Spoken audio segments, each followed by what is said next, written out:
Switch the workspace on 3D Basic, and in tab Home, panel Modify, activate the command 3D Array.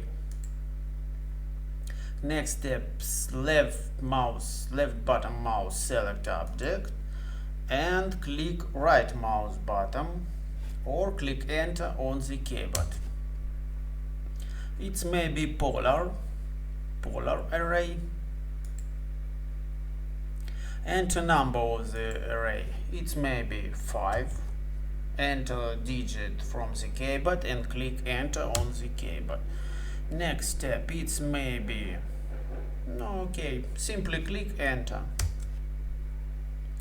Rotate array object, yes, and specify center point. Move the cursor, or I simply click some here, and specify second point axis. It may be some here,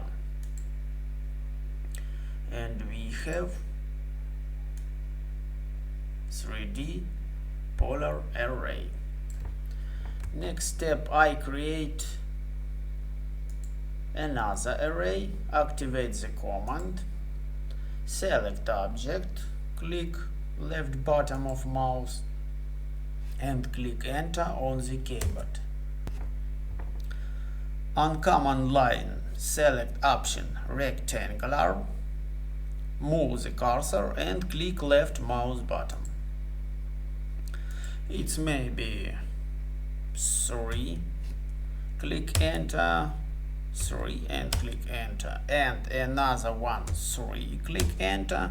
Next step, specify distance between rows.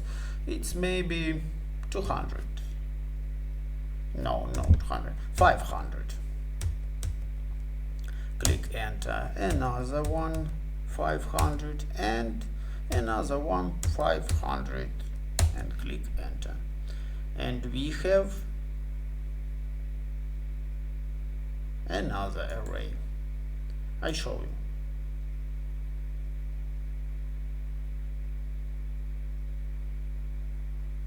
You see? That's all.